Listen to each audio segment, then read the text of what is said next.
Everyone, स्वागत है आप सभी का। आज हम देखने वाले हैं अपने बीएनएस के जो सीरीज है हमारी, तो उसमें आज हम रॉबरी को देखने वाले हैं, जिसको लूट कहते हैं हिंदी में। 309 में है। तो चलिए समझते हैं कि आखिर रॉबरी होती क्या है। फर्स्ट सबसेक्शन है कि in all robbery there is either theft और एक्सटॉर्शन। इस लाइन ने हमें क्लियर किया कि रॉबरी कोई अलग से बनने वाला अपराध नहीं है। रॉबरी या तो एक चोरी होता है, या तो एक चोरी से बनता है, या तो एक एक्सटॉर्शन से बनता है। और उसी प्रकार से आगे सबसेक्शन 2 में उसने चोरी से रॉबरी कैसे बना इसको एक्सप्लेन किया है, और सबसेक्शन 3 में एक्सटॉर्शन रॉबरी कब बना इसके बारे में सबसेक्शन 3 में दिया हुआ है। चलिए देखते हैं सबसेक्शन 2 कि एक चोरी रॉबरी में कन्वर्ट कैसे हो गया। थेफ्ट इज रॉबरी, वह थेफ्ट रॉबरी बन गया if in order to committing the theft, चोरी करते हुए ही उसने क्या किया, और कमिटिंग द थेफ्ट और कैरिंग अवे, या वो चोरी कर रहा था, जब वो कैरी अवे कर रहा था चोरी का सामान, या अटेम्प्ट कर रहा था चोरी का, ठीक है। Carry away property obtain by theft the offender for that and, क्या करता है वो, वॉलंटरी कॉज करता है और अटेम्प्ट करता है, अटेम्प्ट टू कॉज करता है टू एनी पर्सन, क्या अटेम्प्ट टू कॉज करता है, या तो कर ही देता है या तो अटेम्प्ट करता है करने का। हर्ट, रॉन्गफुल रिस्ट्रेन और fear of instant death.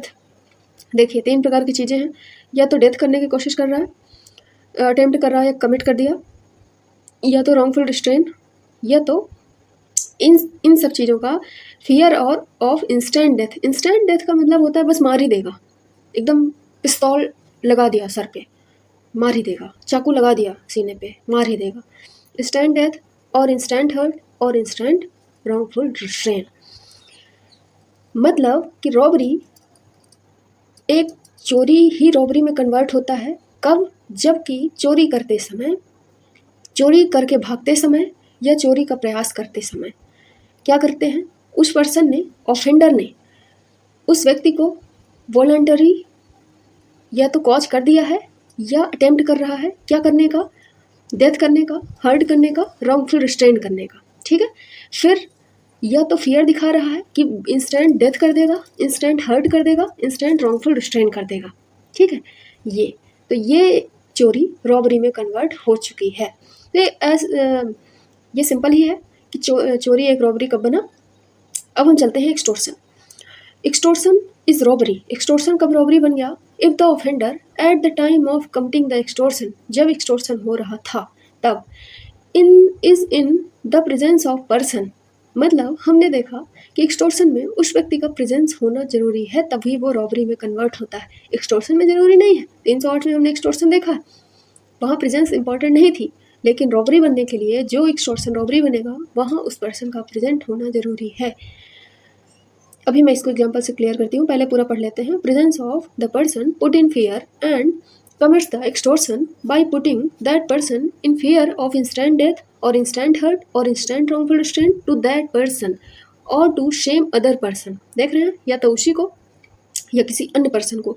And by so putting in fear, उसको इस फियर में डाल करके इंड्यूस करता है द पर्सन को, so put in fear then and there, उसी वक्त, then and there, to deliver the thing extorted. देख रहे हैं, वह एक्सटॉर्शन रॉबरी में कन्वर्ट हो जाता है जब offender eight the time extortion करते समय क्या करता है, उस व्यक्ति के प्रेजेंस में उसको फेयर में डाल करके एक्सटॉर्शन कमिट करता है।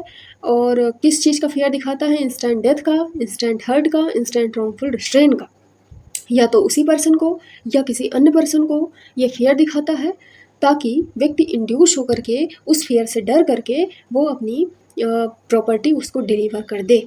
इसका एग्जाम्पल ऐसे होगा कि कोई व्यक्ति ने किसी की बच्ची को पकड़ लिया और उस पर पिस्तौल तान दी उसके सर पे, सामने उसका पिता खड़ा है, उससे तुरंत बोलना कि 5 लाख रुपए दे दो वरना तुम्हारी बच्ची को मार डालेंगे। ये सब अदर पर्सन है, और उसी पे पिस्तौल लगा करके ये बोलना कि 5 लाख तुरंत डिलीवर करो वरना अभी तुमको मार डालेंगे। देख रहे हैं, ये इंस्टेंट हुआ। मतलब हमने इस लाइन से समझा कि इन दैट पर्सन प्रेजेंट्स, हमने समझा कि रॉबरी में प्रेजेंस का होना बहुत इंपॉर्टेंट है, जबकि एक्सटॉर्शन ओनली में प्रेजेंस होना ज़रूरी नहीं था। हमने एक एग्जांपल में भी देखा कि फ़ोन करके फिरौती मांगना, भाई किडनैप तो कहीं और किए हैं हम, किसी और जगह में, लेकिन फ़ोन करके फिरौती मांग रहे हैं, ठीक है ना। तो मतलब एक्सटॉर्शन में व्यक्ति का प्रेजेंट होना ज़रूरी नहीं होता था, लेकिन रॉबरी जब एक्सटॉर्शन बना तब वहाँ व्यक्ति का प्रेजेंट होना बहुत ज़्यादा ज़रूरी हो गया, नहीं तो वो रॉबरी बन ही नहीं पाएगा, वो ओनली एक्सटॉर्शन रह जाएगा, ठीक है ना। आई होप कि आप लोगों को क्लियर हुआ होगा। देखिए प्रेजेंस को इसने एक्सप्लेनेशन में भी क्लियर किया गया है। The offender is said to be present if he is sufficient near to put the other person in fear of instant death, instant hurt और इंस्टेंट रॉन्गफुल स्टेट। इसने प्रेजेंस को क्लियर करते हुए लिखा है कि देखिए ज़रूरी नहीं है कि प्रेजेंस का मतलब ये है कि बस आपके सामने ही खड़ा हुआ है वो व्यक्ति, इतनी सफिशिएंट दूरी में खड़ा हुआ है कि वो इंस्टेंट हर्ट, इंस्टेंट डेथ और इंस्टेंट रॉन्गफुल स्टेट का खतरा, फियर आपको डाल पा रहा है। आप लोगों ने मूवी में ज़रूर ये सीन देखी होगी कि व्यक्ति यहाँ खड़ा रहता है, लेकिन कोई व्यक्ति उस पर 2-3 गली बाद पिस्तौल ताने हुए रहता है, उसको पता रहता है कि मुझे टारगेट कर रखा है।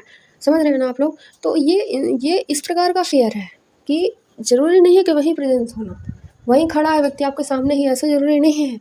ये ज़रूरी है कि वो आपको इतना फियर डाल पा रहा है कि वो आपको इंस्टेंट हर्ट, इंस्टेंट डेथ और इंस्टेंट रॉन्गफुल स्ट्रेन कर पाने में तुरंत सक्षम होगा।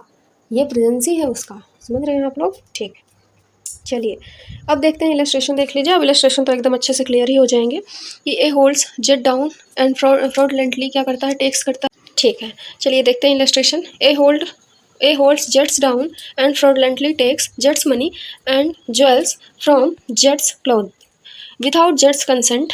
हेयर ए कमिटेड थेफ्ट, यहाँ इन्हें चोरी करके विदाउट कंसेंट उसके मनी और ज्वेलरी उसका ले लिया है। इन order to committing the theft has voluntary cause wrongful restrain Z A has committed robbery. अब आप लोगों को समझ में आ गया होगा कि ठीक है भाई, रॉन्गफुली रिस्ट्रेन कर रहे हो जब तुम चोरी करते समय तुमने रॉबरी करी है। B A meets Z on the high road, shows a pistol दिखाता है एंड डिमांड करता है जेड से कि अपना पर्स निकाल के मुझे दे दो। जेड इन कंसिक्वेंसेस वो सरेंडर कर देता है अपने पर्स को। Here A has extorted the purse from Z by putting him in of instant death and being at the time of committing the extortion in presence. अब presence में हुआ है वो एक्सटोर्शन, तो हम कहेंगे कि ये रॉबरी है, ठीक है ना। अब आप लोगों को जब देखिए, जब यही चीज़ है कि जब सेक्शन अच्छे से समझ में आ जाता है ना, तो इलस्ट्रेशन में कोई दिक्कत हमें नहीं आती है। ए मीट्स जेड एंड जेड्स child on high road. A takes the child and threaten to filing it down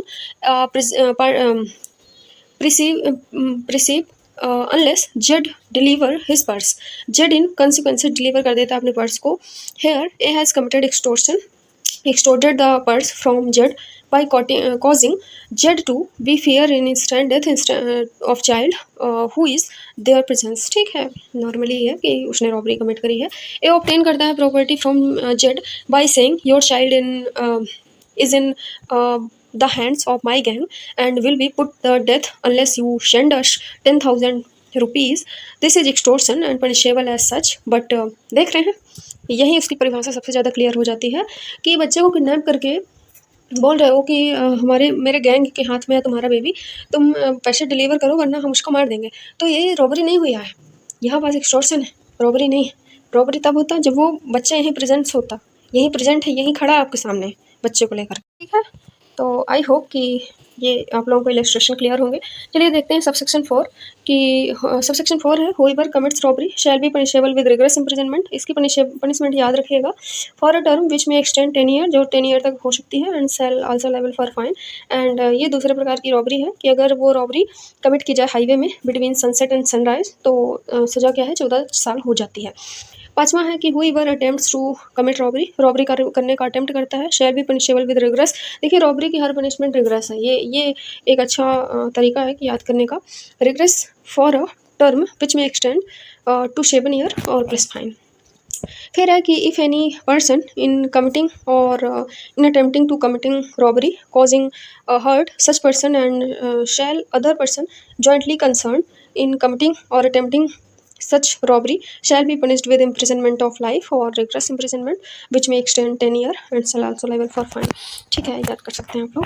ठीक है, तो आई होप कि रॉबरी की जो डेफिनेशन है मोस्ट इंपॉर्टेंट और इसका एक्सप्लेनेशन वो आप लोगों को क्लियर हो गया होगा। तो अब नेक्स्ट क्लास में हम डकैती को कवर करने वाले हैं। ठीक है, thank you so much everyone.